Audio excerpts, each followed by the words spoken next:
education, reform, and the battle for the classroom. An exclusive interview with Prime Minister Dr. Harini Amarasuriya. Education is what remains after one has forgotten what one had learnt in school. It was the great theoretical physicist Albert Einstein who said this, and it holds a profound truth. Now think for a minute. What do you remember from what you have studied in school? If you are a citizen of Sri Lanka, think, what do you remember from the 13 years that you spent in school and studied?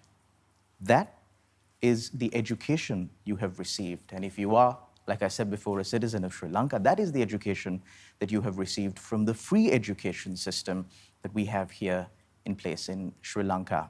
Now, joining us today to speak about the education reforms in Sri Lanka and, of course, the controversial incidents that have arisen surrounding the implementation of these education reforms is none other than the Minister of Education, Prime Minister Dr. Harini Amarasuriya. Hello, Madam. Thank you very much for taking time off your busy schedule to discuss this very important milestone in the history of Sri Lanka. Thank you very much for the invitation. I'm really happy to be here talking about this. Now, Dr. Harini Amarasuriya, the education reforms has been a point of praise and also criticism for your government. Let's first have a little bit of an overview on what we're going to discuss today. We will, of course, discuss the importance of education reforms, and we will get into the crux of the matter, which is the controversial situations that have arisen surrounding the implementation of these education reforms, with members in the opposition and certain other civic groups accusing your government of trying to promote some sort of immoral agenda contrary to national interests, contrary to the culture, and contrary to the beliefs of Sri Lankans in general. Let's first start off with a burning question among the general public. Everybody questions, is this really necessary right now? Sri Lanka is coming out of an economic crisis. When we were just getting on our feet, Cyclone Ditwa hit. The devastation caused by that, worse than the tsunami of 2004. So amidst all of these crises and the suffering of the general public, is this absolutely necessary?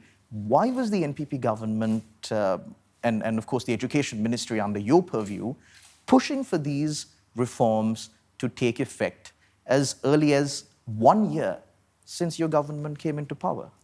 Shalan, the transformation of the education system was a high priority in our manifesto. And the manifesto on which we were voted into government, both at the presidential election and at the general election, highlighted this need for the transformation in our education system for several reasons.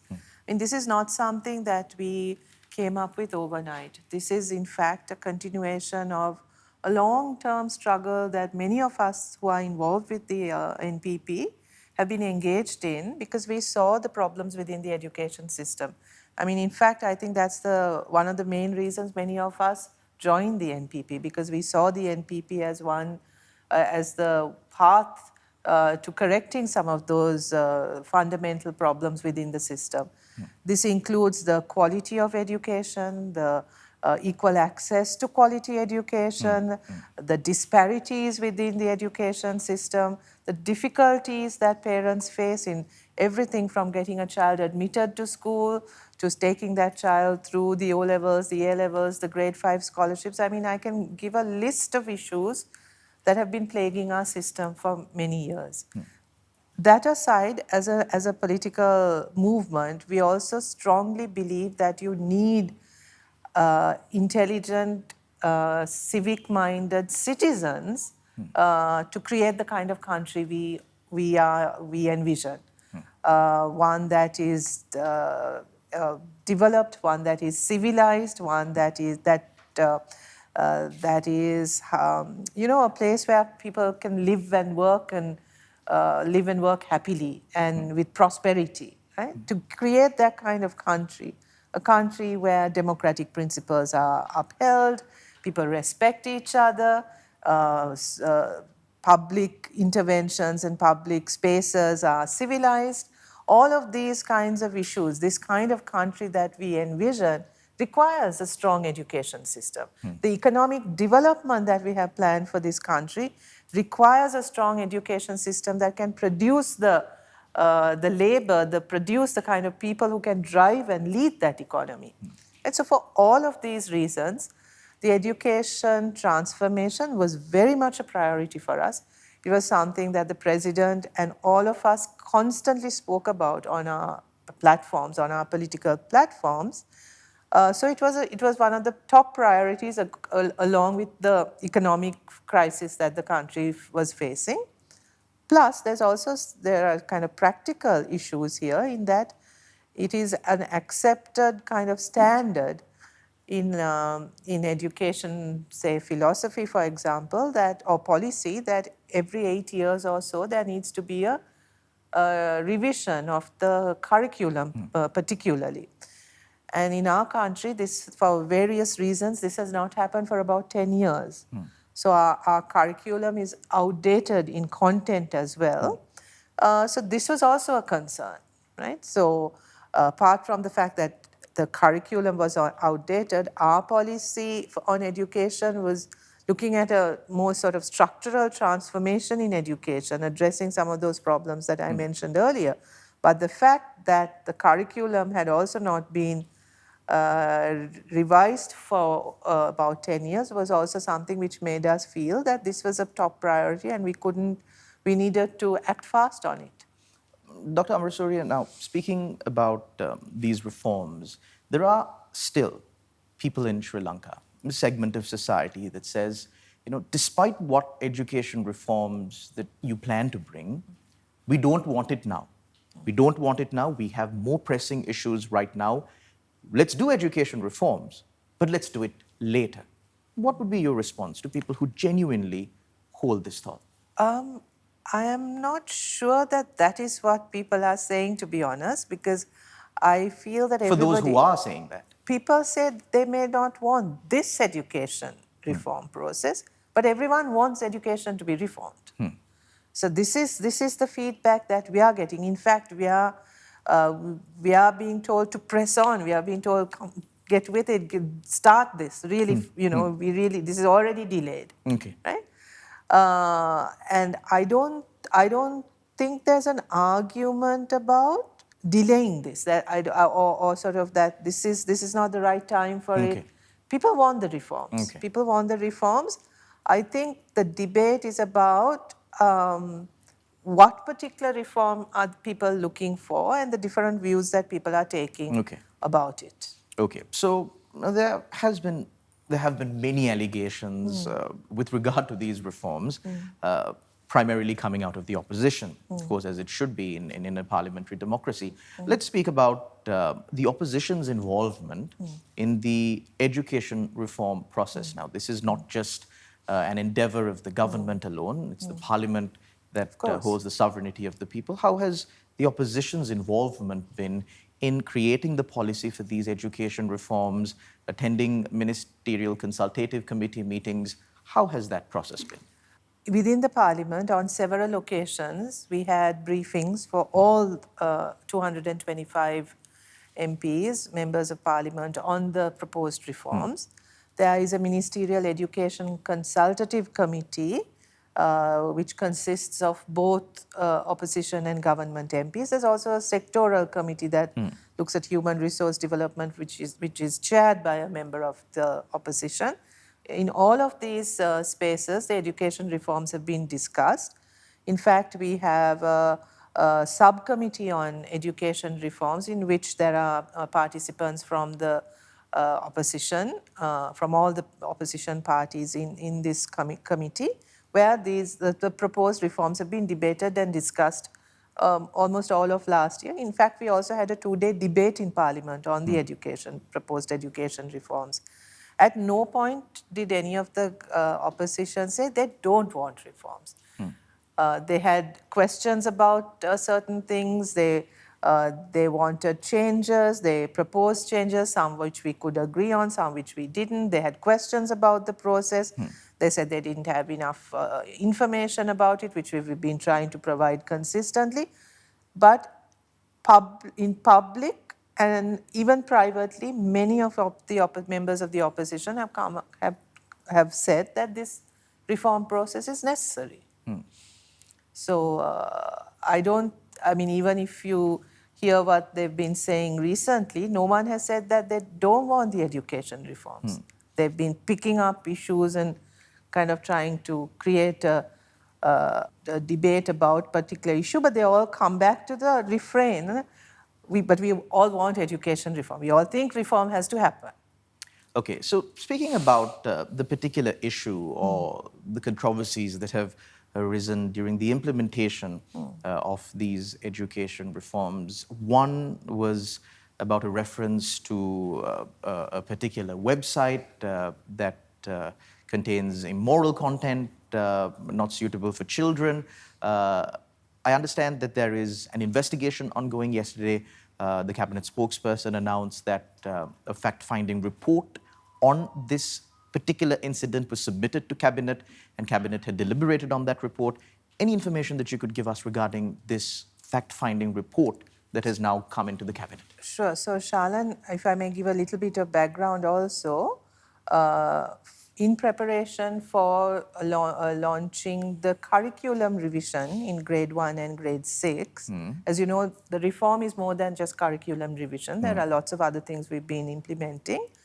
But specifically with regard to the curriculum revision, we were planning to launch both grades 1 and 6 in 2026. Okay. So in preparation for the first term, 106 modules were printed. Of the 106 modules, there was a problem that was highlighted in one module. One module? One module, out one of 106? Lessons. Out of 106, one module, one lesson. Okay. And there was a problem with that. We acknowledged that the minute that it was brought to our notice, we acknowledged that this was unacceptable. This should not have been included in that lesson. And we immediately sealed that module. That was the first step we took. We sealed the module to prevent it from reaching children. So none of the modules reached any of the children? Some of the modules, we had started the distribution process because we were getting ready. But those were recalled? This particular module had not been distributed, so we sealed it. So the problematic module has not gone into the hands of any children? Not gone into the hands of any children through the school system. Okay. And we immediately started an investigation to find out how this happened. And we appointed a fact-finding committee to go into it. Plus, the secretary to the Ministry of Education filed a complaint at the CID because we were suspicious about the circumstances also.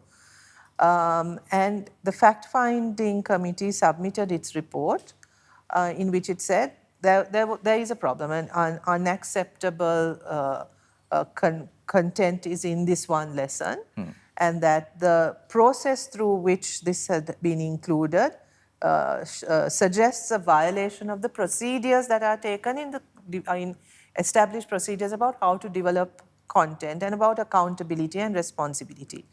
So the fact-finding committee cannot come up with any recommendations for actions. It's the initial report, but they suggest that the people who were involved in making the decision about including that section in that lesson should be investigated further. So which is why, also I want to say this, Shalan, just to clarify the procedure, the module development happened at the National Institute of Education, which is governed by a separate act. So the disciplinary matters regarding the staff of the NIE have to be taken by the governing council of the NIE. That's governed by an act of parliament. That's governed by an act of parliament. So when this came up, we summoned the council and we asked them to proceed with the investigation. So they have appointed an internal investigation. And following on from the fact-finding report, we asked them to appoint a special investigation for the preliminary investigation as well. So in fact, there are sort of 4 investigations going on. One completed, the fact-finding one, the internal investigation at NIE, the preliminary investigation following on from the fact-finding report, and the CID investigation, right? So the council approved the preliminary investigation and the appointment of Mr. Ranjita Aryaratne, who's a former secretary, to head that preliminary investigation, and that's underway. So based on those investigations, the governing council will take the necessary action. Much has been discussed on the education reforms in Sri Lanka, but there is much more to be discussed, and we'll bring you all those details after this short commercial break. Education, reform, and the battle for the classroom. An exclusive interview with Prime Minister Dr. Harini Amarasuriya. Welcome back. You're tuning in to our exclusive discussion with the Minister of Education of Sri Lanka, Prime Minister Dr. Harini Amarasuriya. So, moving forward, Dr. Harini Amarasuriya, now we were speaking about the issues that have cropped up in the implementation of these education reforms. That specific issue that we spoke about was one of the main issues. Let's take a look at some of the other issues highlighted by several civic groups in Sri Lanka, including the opposition as well.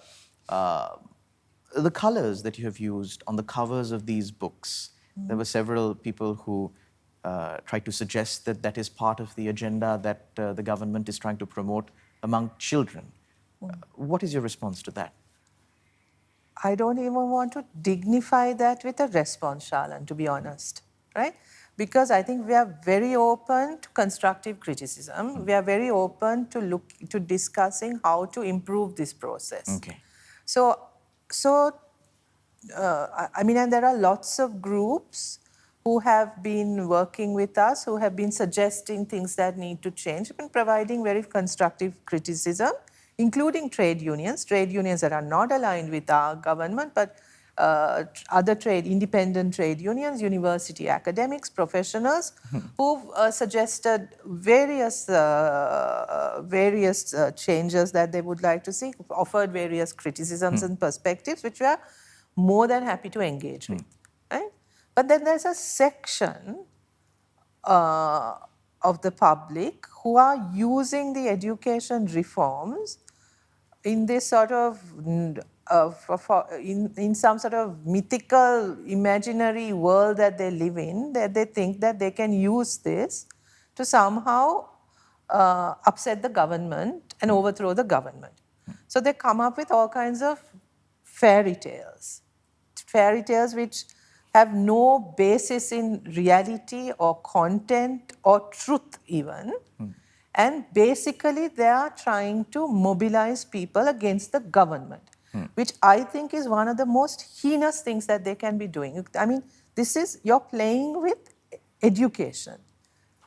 You're playing with children. You're playing with children's lives, children's futures for a political agenda. I mean, how much lower can you get? You want to deal with the government, you want to engage with us politically? You know, let's do it in a way that's not going to harm vulnerable children or children whose lives, whose futures are at stake. Right? I mean, you know, you want to attack us personally? Go ahead. I mean, that's their politics. I think the people of this country can understand what's happening and they will deliver the right response at the right time. But don't play with children's lives. And this is what they are doing. Right? So I saw something in passing about the fact that a rainbow is depicted in some module. The color of the module, the outer cover color are colors of the rainbow. Now, how do you make sense of this kind of rhetoric? This is not criticism. This is not constructive in any way. This is vile. This is really vicious, and this is the politics that the people of this country rejected in, I think, 3 elections in 2024 and 2025. Right? So, I mean, that is nothing to do with education. That is nothing to do with education reforms. And I think those who come together, opposition members who collude with these kinds of groups to attack the government really need to think carefully about the forces that they are collaborating with for political purposes and the damage that they could be doing to themselves in the way that they are setting about this. Like I said, constructive criticism, and as you've seen by the actions we are taking, we are responsive. Just because we are a government with 2/3 majority and all of that, we are not just steamrolling over everything. Right? We are very conscious of that power, and we use that power very responsibly. So we are always open and responsive. But the hysteria that some people are attempting to mobilize about the content of this, the education reform, has nothing to do with the reforms. It's a political project that these, how can I say, these rejected political groups are trying to use in a very misguided idea that through that they can somehow shake the government. They are mistaken. Based on what I've seen, the criticism with regard to the implementation of the education policies, there were three main accusations. One being the inclusion of the site that we initially spoke about. Second being the colors that were used on the front part of the book. And the third being regarding the depiction of the Dharma chakra, I believe, and some importance was attached to this as it came from none other than the opposition leader himself. At a press conference, he spoke about this and he highlighted the fact that teaching these things to children would somehow affect Sri Lanka's culture. Children are being taught wrong things.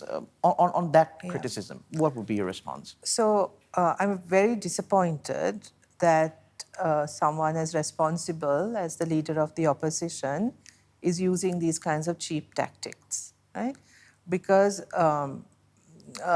actually, and I answered him in Parliament on this question.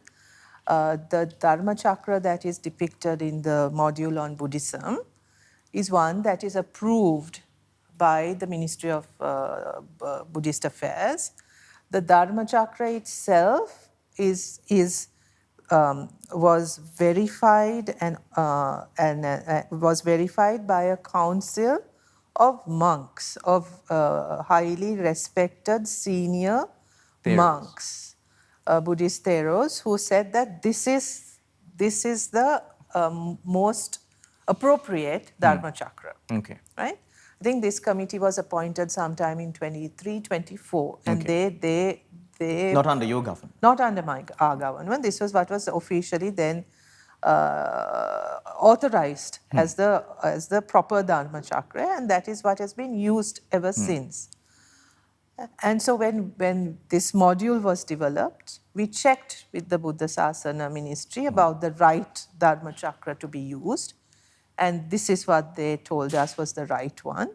We in the ministry have council of advisors from each religious group, and this module, this particular module, was vetted by the Council on Buddhism, which also consists of very senior Buddhist monks who all verified this and said that this is right. Okay. Okay.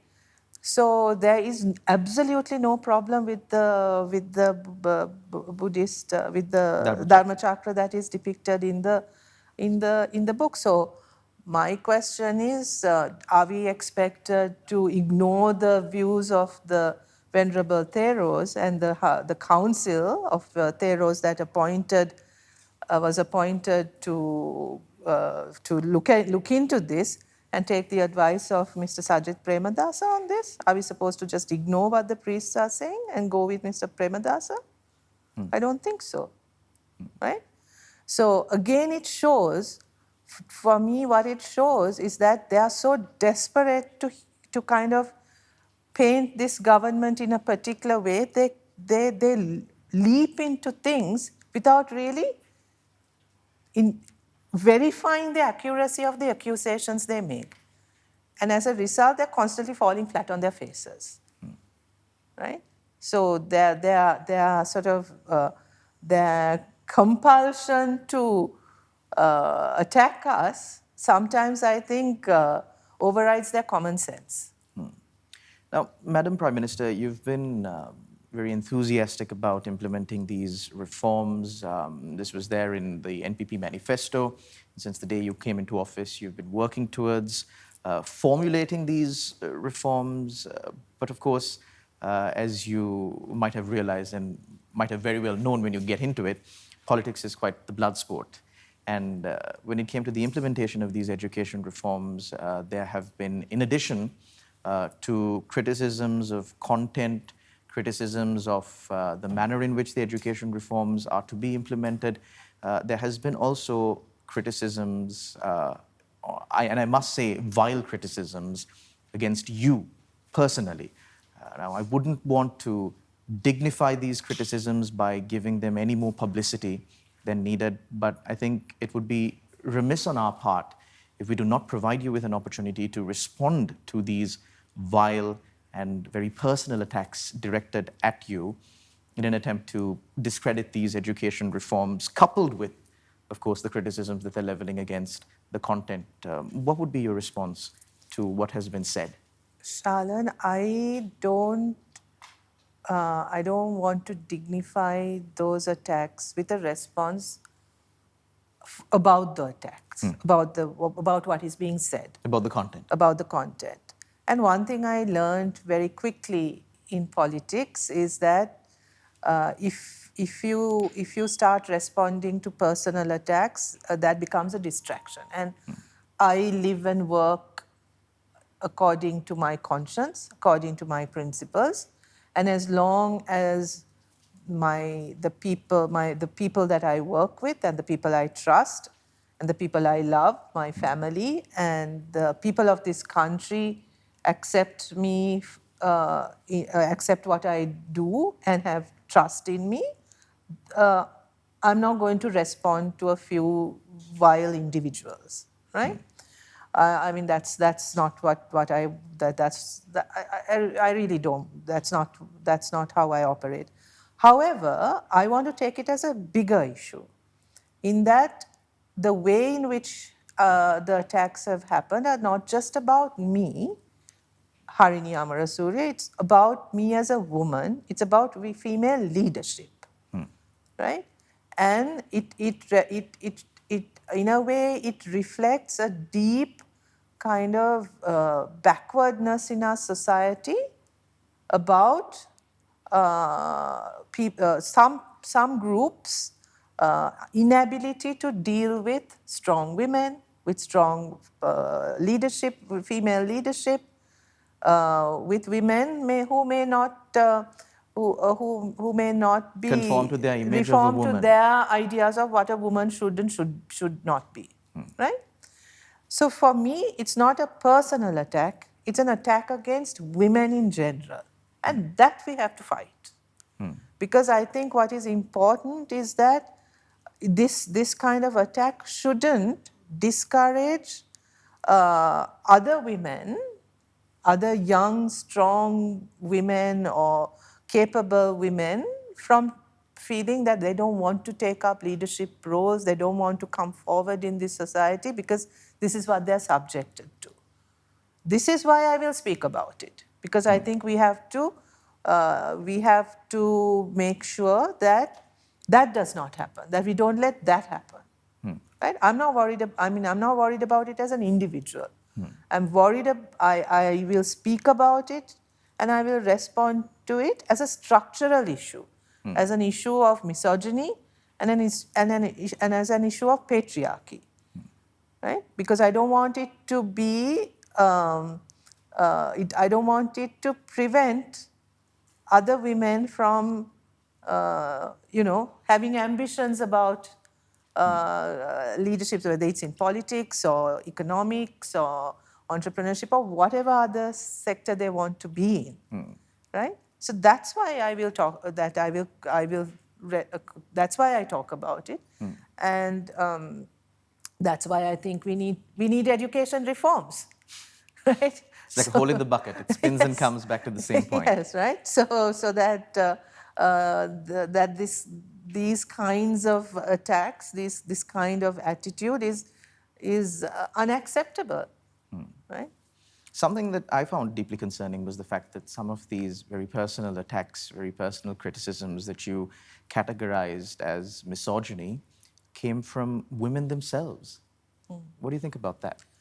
Well, that's also understandable because this is a structural issue, and women and men are both socialized by these same structures, right? And there are women and men who are able to understand how these structures can be violent or how these structures can exclude certain groups and the damage it does to even themselves and come out of it. And there are others who are unable to do that. And I think that's why, again, we need education, right? And also, I think in many of these instances where you saw some women speaking about it, they were also being politically used. I don't think they even understood what they were saying. Right? They were just parroting things that they were being told to say by someone who was politically using them. And that's really sad. Because the other side of it is also the many men and women who spoke out against it, right? Even my political opponents in parliament, I saw Mr. Shanakyan Rasaputram, Mr. Gajendran Ponnambalam, who we've had quite robust encounters in the parliament with each other, but on this, many other members who've said, look, I mean, we have our differences, political differences, but this is unacceptable, right? In fact, many members in parliament came out in support, many from some of the smaller parties who said that this is not acceptable.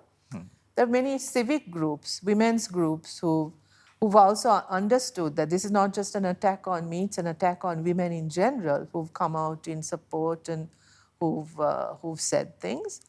So I think, in a way, this is the sentiment that you're describing is in a way a minority voice. Then, Dr. Harini Amarasuriya, we come to the matter of the no confidence motion against you. Now, of course, the MPP has a majority in Parliament, and we've seen how these no confidence motions really pan out.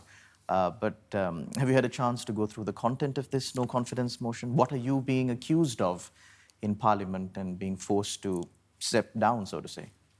The last I checked, the motion has not been handed over to the Prime Minister, so I'm to the Speaker. Okay. So I have not seen the content, but I welcome this no confidence motion because I think it will give our government an opportunity to talk about the education reforms, to talk about our governance style. So I look forward to the no confidence motion, and I really, really hope that they will bring it in as they will that the SJB will submit it to the Speaker as soon as possible. I really look forward to that.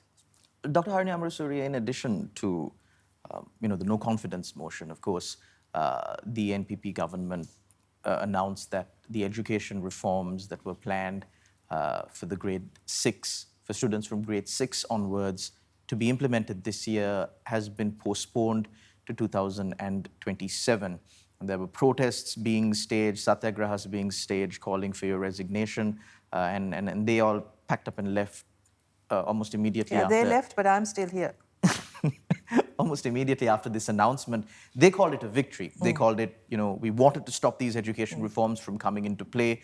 But of course, the education reforms for grade 1 students continue to be in effect. Grade 6 was delayed by 1 year. They said, that's a victory, we're packing up. So is the delay in education reforms, why was that decision made against a backdrop where your government has been saying no this is an absolute necessity for the people in Sri Lanka and it has to happen now? Why the delay? It is precisely because we think this is so tremendously important that we shifted the start date for grade 6 curriculum reform to 2027. That is the only That is the reform only process that reform has been process delayed. that has been shifted. Everything else is Everything happening. else is going as planned, right? And why we did that is, Shalan, and this is important, is that education reform is not like any some kind of infrastructure thing. It's not like building a road or building a bridge or building a house even, right? This is something that is really innately kind of about ourselves, our personhood, our knowledge systems, our very being, Our right? future. Our future, and it's a tremendously sensitive issue, one that we are all heavily invested in, as parents, as families, as children, and as a society, right? So, and a transformation of this magnitude, one that really looks at reshaping education, reimagining education for this country, requires a great deal of confidence and trust on the part of the general public also, right? And if that trust is not assured, it can damage the entire process that we have laid out, right? So this is why we discuss this at length, and also based on the reports that we received on the ongoing investigations, we felt that in order to ensure the integrity of this process and to build the trust and confidence that this process was right and was trustworthy, we should shift it to 2027 to give us this time to go again and again to the people to explain what is going on, and to make sure that the systems that are in place to implement particularly the curriculum reforms are as strong as possible, right? Because we don't want, because the way that this was, the agitations were happening and the mobilizations were happening, parents were getting worried, right? And that's not a good, it's not a conducive environment in which to bring about something of this magnitude, right? So it is in the interests of the entire reform process and the magnitude of what we are doing that we felt that moving this by 1 year is actually not going to disrupt the entire reform process, and it actually gives us a chance to make this even stronger. So let me put things into perspective, Madam Prime Minister. You're telling me that out of 106 modules, that has thousands of lessons, hundreds of thousands of chapters. Maybe not hundreds of thousands, but yes, lots of chapters. Lots of chapters. There was an issue in one chapter, in one module, and you decided to postpone the implementation of that entire procedure or that education reform because of that one issue. Because of two things that particular issue highlighted. One was one that we need to fix, the fact that that mistake happened, and that has to be corrected, and how that mistake happened needs to be corrected, right? So that is important. But the worry that was created about that mistake and how it was then extended to all these criticisms of the colors and the Dharma chakra and everything else, the very sort of the extraneous kinds of issues that were plugged onto this issue, which had nothing to actually do with the content or with the reform itself, created a sense of uncertainty about the reform, which we don't think was good for an implementation of such a new initiative, right? That because when you implement something of this magnitude, there are bound to be hiccups, right? I mean, this is a massive thing that we are trying to do. And when we are implementing it in 10,047 schools, there will be just a phase of adjustment. There needs to be, There'll be spelling mistakes. misspelling mistakes might grammatical errors here and happen. there. One particular teacher might not have understood some lesson properly. Some child doing an activity, maybe stung by a wasp, heaven forbid, right? But things could happen. There are different activities because this is also a very interactive sort of observation-based education system that we are proposing. But then every little thing will be like, it happened because of the reforms, right? And that's not good. That's not beneficial for, because this is a long-term process. We are still talking about grade 6. We have 13 other grades to think about as well, right? So we wanted there to be time. We thought that this additional time that we get will be useful to mitigate some of the anxiety that has been generated, open this process up even more for people to find out about it, to give us their views, for us to go out to parents and really talk about this even more than we've done up to now, right? So that we can launch this in a way that people trust that entire process, because this trust is extremely essential. And the participation and the ownership of everybody in this process is extremely important. And this, we thought, was damaged by what happened, and we need to fix that. Much has been discussed on the education reforms in Sri Lanka, but there is much more to be discussed, and we'll bring you all those details after this short commercial break.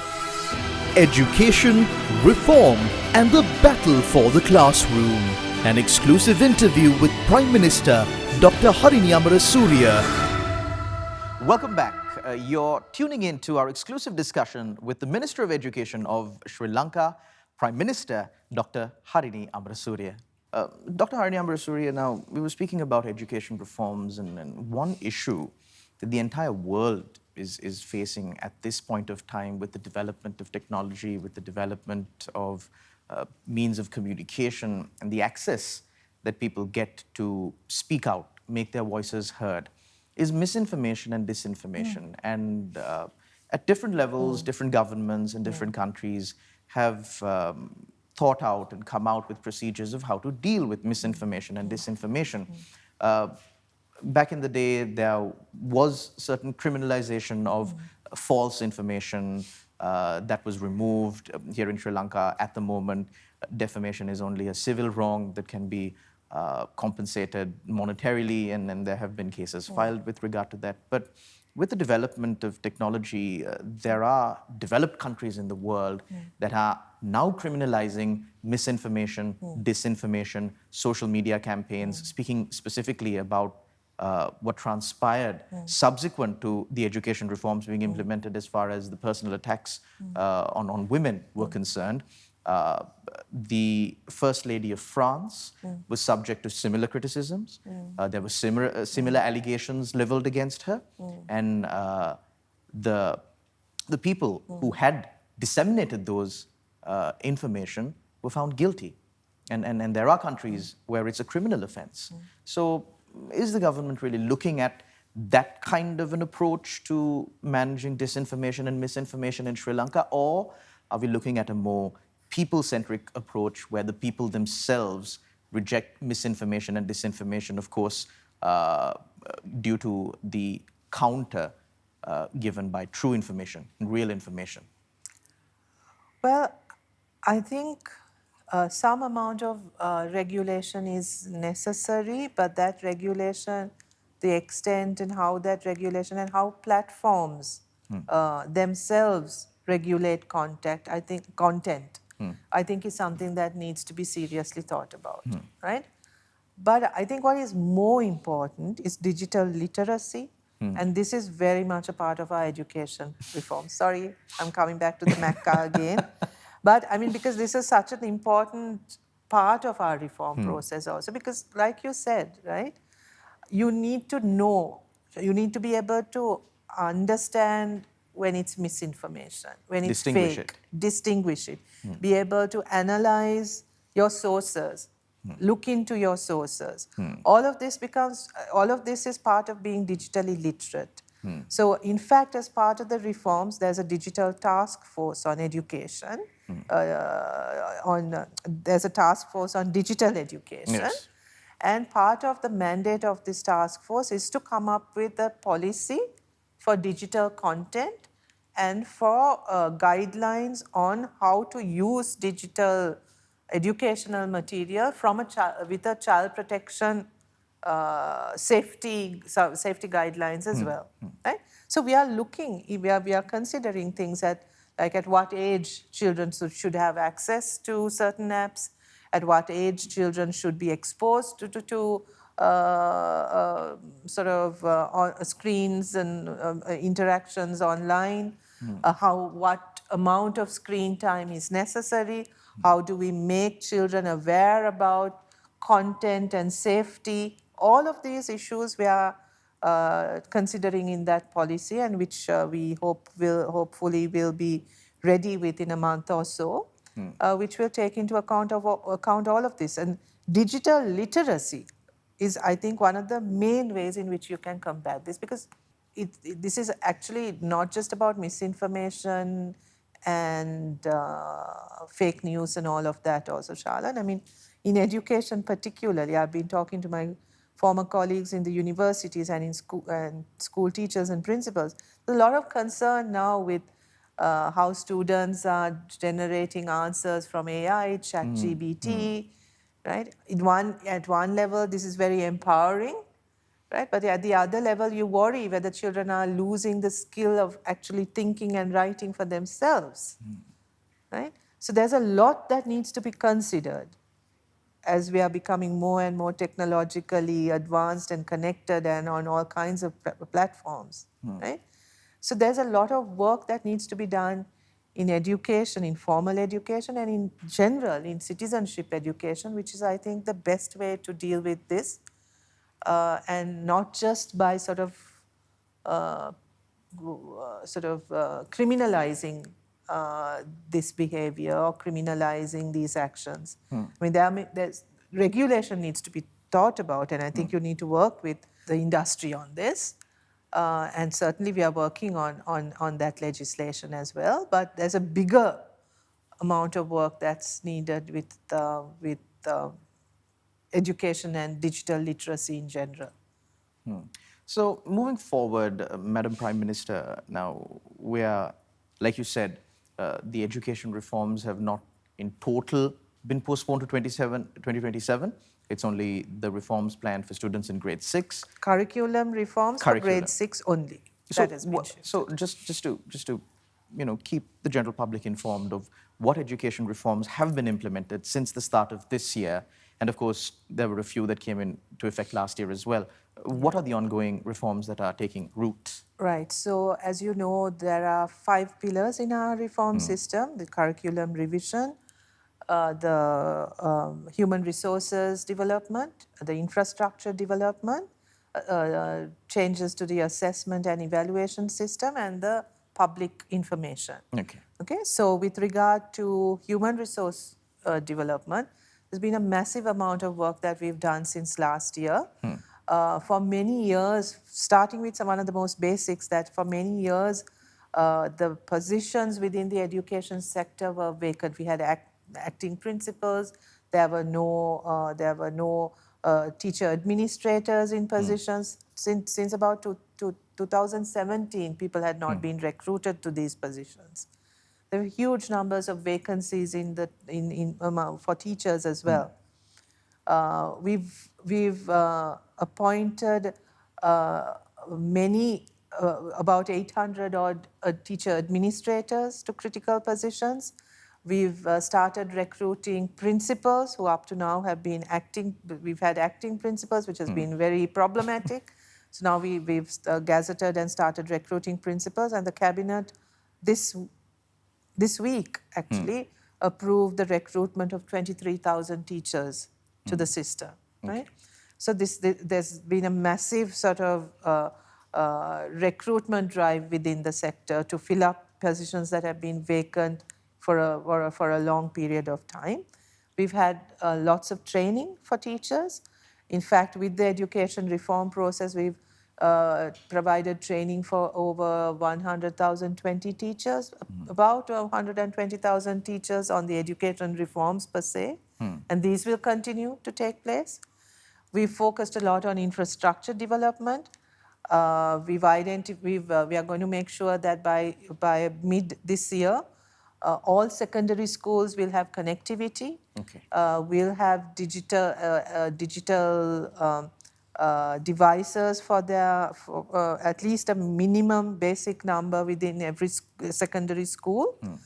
So parents and teachers don't have to worry about finding their own Tabs and computers. not for personal use, yes, but schools will be, every school will have at least one smart classroom and devices for management, education management. We are developing an online education management system with assistance from the Air Force. So this will also be launched. It's like a virtual learning environment. And a management system, so teacher attendance, school attendance, assessments, all of this will be managed through a centralized online system, which will make things much easier. Yes. And much more transparent. Then we've allocated lots of money for infrastructure, school development, so for facilities in schools. We've also started looking ahead at the need for higher education, particularly in vocational education, to strengthen vocational education centers. In this budget, money has been allocated to set up 9 centers of excellence in vocational education, vocational training. So all of this is underway. We've streamlined many of the administrative processes for school admissions, teacher transfers. Previously, these were heavily politicized, but now there are systems in place so that you don't have to run behind your local politician to get your child admitted to school. There's a system that treats everyone fairly. And so letters from politicians are not enough anymore? No. Okay. That will be a disqualification, bringing in a letter from your politician, because there's a system that where people are, which is very transparent, where you're given marks and accordingly you can be admitted. Transfers happen from transfer boards. There's no interference in that system. So there's that administrative streamlining that has happened. We have set up a team of people who are looking at the assessment and evaluation systems in our education process to support the reforms, so that we make it more friendly towards learning rather than memorizing, than rote learning. So we want to have a robust assessment system that can actually measure children's competencies and not just what they memorized. So all of these changes are taking place. Madam Prime Minister, we know when it comes to implementing massive projects, as you have referred to it as a massive project on several occasions during today's interview, and of course, when you were speaking about the reforms in Parliament and on other platforms, it's important to have some sort of a framework in which to operate and fail safes. And of course, that's the reason why there are pilot projects. So when we speak of the implementation of these education reforms, now that questions are being raised on how it's being implemented, was this education reform implemented all at once across the entire country, or were there pilot projects that were implemented in certain parts where issues that could crop up were tested? How has that process been? So with regard to the curriculum revision, the National Institute of Education, the NIE, piloted these modules previously. But as you know, we are also implementing the curriculum reforms in phases. We are not bringing in the whole thing to the entire system at once. Okay. Which is again why because we need to correct as we go along, and we need to test this out as we are going along. But also we intend to, with every new addition that comes into being, we want to be able to, we also want to be able to test this out and pilot it in some way or form, right? Okay. So it has to happen in a way simultaneously, because you can't pilot on children the whole program, because then you're kind of, using A group as a guinea groom pigs. as, yeah, right? But you pilot the modules and workshops Okay, with okay. groups of children, which is what we intend, which is what happened, and which is what we intend to do in the future as well as we go along, so that there's feedback. There's feedback from children. There's feedback from teachers, particularly. That is, this is extremely important. So we are constantly engaging with teachers to see their responses and reactions and feedback to the curriculum revisions. And as far as training of the teachers, the administrators, the principals for the implementation of this new system, if you may call it, in the broader implementation of the education reforms, how has that process been? Because for all intensive purposes, it's more important that the people implementing it are extensively aware of what is happening if it is to be implemented properly. What have the efforts been like in educating teachers and raising awareness among them? So absolutely. So there are two things in the human resources pillar: awareness raising and capacity building for the reforms specifically, but also about professional development of these teachers, principals, education administrators in general. So we are doing both. Okay. So with regard to the education reforms in particular, as I mentioned, over about 130,000 teachers have been trained. Okay. Principals have gone through this, the awareness raising program, and teacher administrators, provincial administrators we've had consultations and discussions with them throughout last year about the reforms. But on a separate note, we are also revisiting, reviewing, and revamping the entire teacher education system and the continuing professional development of those within the education sector. So, for example, as you know, there are teacher colleges which train teachers, where the curriculum in those teacher colleges have not been revised for over 16 years, right? So we are reviewing that entire teacher education system, and that is also part of the reforms. So the training for principals, the training for teacher educators, all of this is also being reviewed and updated and modernized as part of the reform system. Plus, all of them are being made aware and trained on the implementation of the reform as well. Unfortunately, Madam Prime Minister, although we as a country and in the religions that we believe in constantly teach us that change is the only constant when it comes to professional development, not only teachers and principals, but lawyers, doctors, so on and so forth. Continuing professional development is not a subject that we are very happy to discuss because it involves more work, obviously. We would prefer to, have a qualification and then call it a day. So when it comes to continuing professional education, how much focus has been given to that for teachers especially? Because as you quite rightly said, for 16 years, their curriculum had not been updated, and it was not very often that teachers are called out for continuing professional development, and that has been how the system functioned before. So that is far from the requirement that is suited in the modern age, that is practiced, that is in line with international standards. So how do you plan on bringing it from such an archaic system to be in line with international standards and suited for the modern age that continues to change even faster as we go along? No, that's absolutely key to the entire system. And this is something the president is absolutely focused on, because he always says the teacher is the key. Without the teacher changing and us producing a new kind of teacher, we cannot ensure the success of this implementation. So he is very, very focused on this. And I must say that within the education system, even now, continuing professional education, professional development is very much a part of the system. The quality of the professional development and how it fits within the entire system needs improvement, and that's what we are working on. Right? So there's a huge, that's why there's a whole pillar that is focused on this.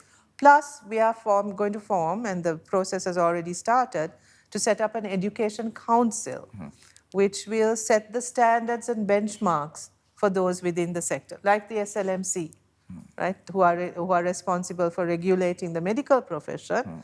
Education council will be responsible for regulating the teaching profession. So this is also something that we've initiated. We've we appointed a committee to give us recommendations. We've received that, and now it's with the parliamentary subcommittee. So, Dr. Amarasuriya, in addition to, of course, the modules that are being widely discussed right now, that's really just one part in a massive structure that has been in implementation since the time you all came into power. We've come to the end of the program today, Madam Prime Minister, and I wanted to end with your response to this, of course. If there are viewers out there, after hearing everything that you said, are still doubtful about these education reforms and about the need for education reforms right now, what would you have to say to them?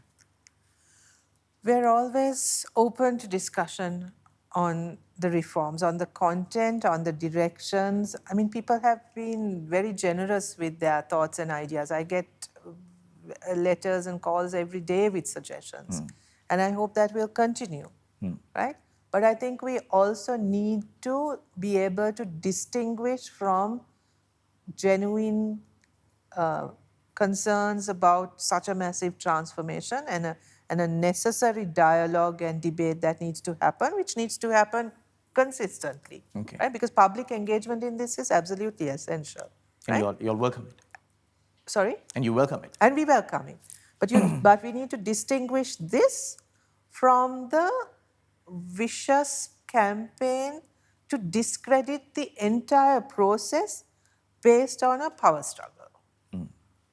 Right? I think the public needs to distinguish between these two things. There are genuine concerns and genuine corrections and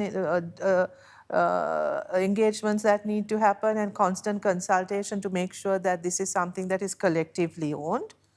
And in that, we are very open to that, right? But we need to also guard this education reform process from the elements that are trying to actually not just prevent education reforms, but to take this country backwards for their very personal power struggles. I think that we need to name and that we need to reject. I mean, the people have rejected it already in elections, but I think we also need to be aware that even though they have been electorally defeated, they still try to keep coming back into this and sort of disrupting things in a very negative way. And this we need to reject. And as people, citizens of this country, we need to reject that. Thank you very much, Madam Prime Minister, for sitting down for this discussion in your capacity as Minister of Education. And of course, we wish you all the very best in implementing these reforms that will hopefully one day benefit the future of Sri Lanka. Thank you very much to all our viewers out there for tuning in to this special exclusive with the Minister of Education on Sri Lanka's education reforms. And I would like to conclude with a quote that says, "Education isn't preparing for life, it is life itself. Because the moment you stop learning, you stop living." Thank you very much. Take care and God bless.